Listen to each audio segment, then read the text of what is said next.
So, bibigyan ko kayo ng scenario para ma-appreciate nyo yung content na to, no?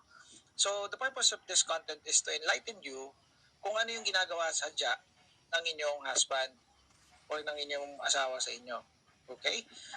So, this is the scenario. Let's say, for example, you're a wife, no? And then, dumating ka sa bahay from work, nag-overtime ka. So, pagod na pagod ka, madami mga clients, madami mga orders, customer, blah, blah, blah, etc. So, pagod ka talaga. And then, pagdating mo, inayos mo yung mga anak mo, bago matulog, pinakain mo, tapos inayos mo yung kama, then naligo ka, then tutulog ka na. Ngayon, ito yung husband mo dumating. Galing somewhere, maybe from work, or nag-overtime din siya, or kaya ay kung saan man. No? The thing is, kinulbit ka. Baka naman pwedeng makascore. O kung ano man term ang ginagamit nyo, baka pwedeng maka love making dyan or what. Kung ano man ang inyong ginagamit na terminology pag ganun. Sa kinulbit ka, pa! Ngayon, syempre pagod ka. Given na yon. So, masakit ang katawan mo, masakit ang ulo mo, talagang wala kang gana. Your libido is down. Sa madaling salita, wala ka sa mood. It's not because wala kang libido, it's because you're tired.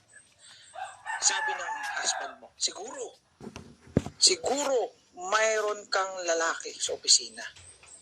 O kaya meron kang ka-chat, basta ina-accuse ka o inaakusahan ka na ikaw ay merong kabit or meron kang ka-fling, meron kang iba. So from time to time, na-experience mo to. So what is the outcome? So ano yung ginagawa mo solution? Ang ginagawa mo solution, para matigil na yung husband mo sa panggugulo sa'yo, para tapos na yon, makatulog ka na, is pinagbibigyan mo. So from time to time, ganun yung nangyayari. And then dumadating sa point na feeling mo abused ka na. Well, that is correct. You are abused. So bakit? Kasi ito ay form ng manipulation. Isa itong uri na minamanipulate ka ng iyong partner para mapagbigyan mo ang kanyang kapritsyo, ang kanyang gusto. So kung kailan niya gusto na ikaw ay gamitin, gagamitin ka niya. And then pag tumanggi ka, imamanipulate ka. So sa susunod na kulbitin ka, so the thing is, pagbibigyan mo na. So you see, that is manipulation. Kawalan ng respeto ito. Why? Because ang asawa na rumirespeto sa kanyang wife ay iginagalang at inirerespeto yung kanyang pagtanggi o yung desisyon niya na huwag muna. Bukas na lang ng umaga or bukas na lang.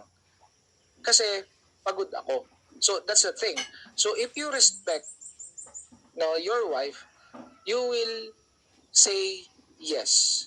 Okay, sige, pahinga na tayo. And then in fact, may mga lalaki pa nga na pag sinabi ng wife yon, bukod sa nag-yes siya na okay, sige, okay, bukas na o kaya next time na lang, minamasahe pa yung wife. No, pinamasahe pa yung ulo para makatulog. O kaya ay hinahaplos, no? O kaya ay nagkukwentuhan hanggang makatulog. So kung ano man, no? So kino-comfort yung wife. That's the thing na dapat nangyayari, no? That is the proper way. That is what we call healthy relationship. And if you're experiencing this, mag-set kayo ng boundary.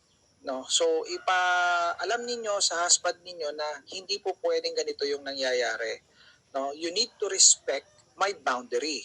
Ito yun kailangan ko magpahinga. You need to respect that. Turuan nyo ang inyong husband na rumispeto sa inyo. O kaya ay ipahiwatig ninyo na kailangan niyang rumispeto. So ang mga lalaki naman na matitino, nag-a-adjust yan.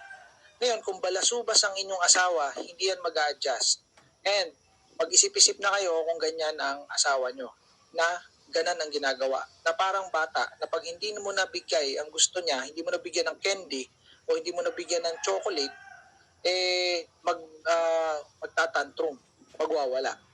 So think about it. No? Hindi dapat ganyan. Hindi dapat ganyan ang asawa nyo. Hindi dapat childish. Okay? Dapat ay matured. And that maturity can be learned. It can be learned. Okay?